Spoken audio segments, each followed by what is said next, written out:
Hey, what's going on? Tahoe Photo here. Welcome back to the channel. Today I'm out in the field. Thank goodness the sun came out, so obviously I'm going to get out there and shoot. And we got a special guest here, the Instax Wide 300.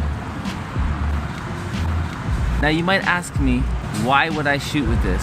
And the answer is simple: why not?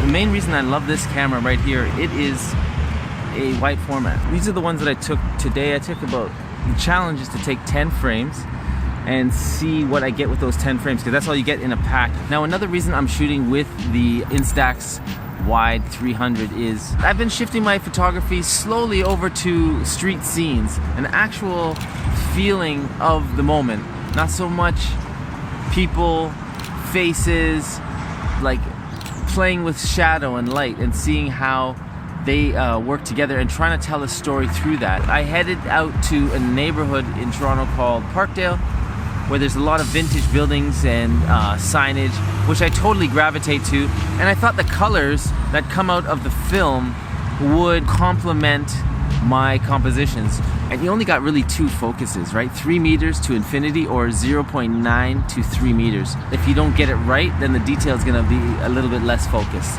I got 10 frames. It's not too serious. Instax 300 wide. Let's go. Okay, first frame of the day, just trying to get my bearings and understand what this camera might be able to do. So it's like a test frame. The composition is really simple. Love the colors. I just wanted to see what the camera would do when it hit the light. All right, frame number 2.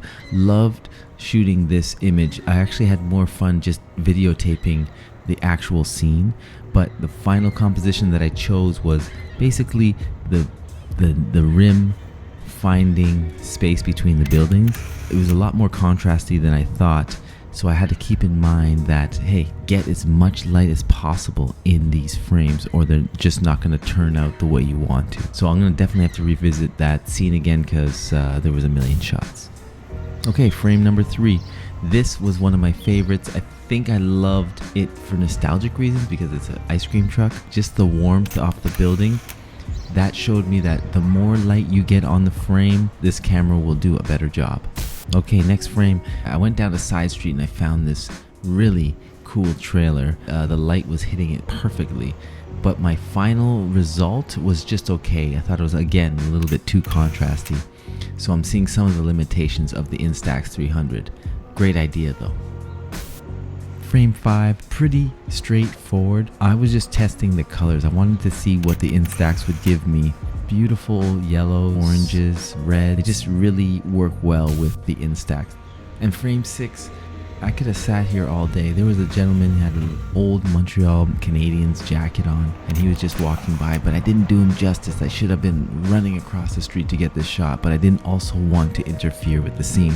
So I took what I could, and it was okay, but I could have done better. Frame 7.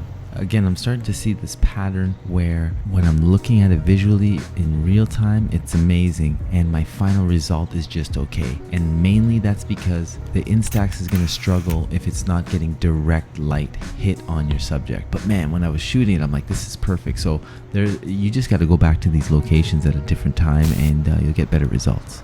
Frame 8. Love the vintage sign as usual.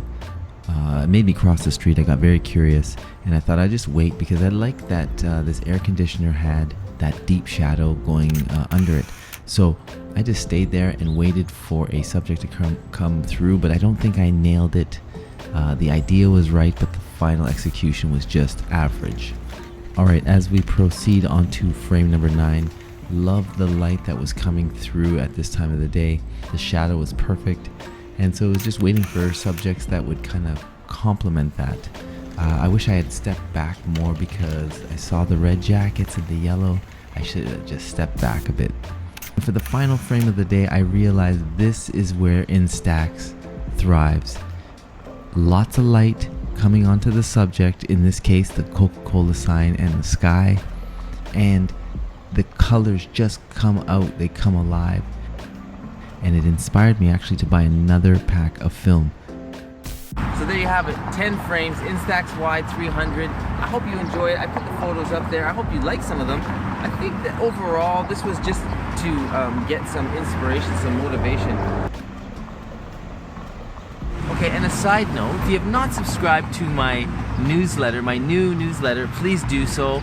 tahaphoto.com/newsletter. I would love that. I don't know why I'm still hunching over, but I guess it makes it look more interesting and detailed. So until the next video, stay creative and believe in yourself. Peace.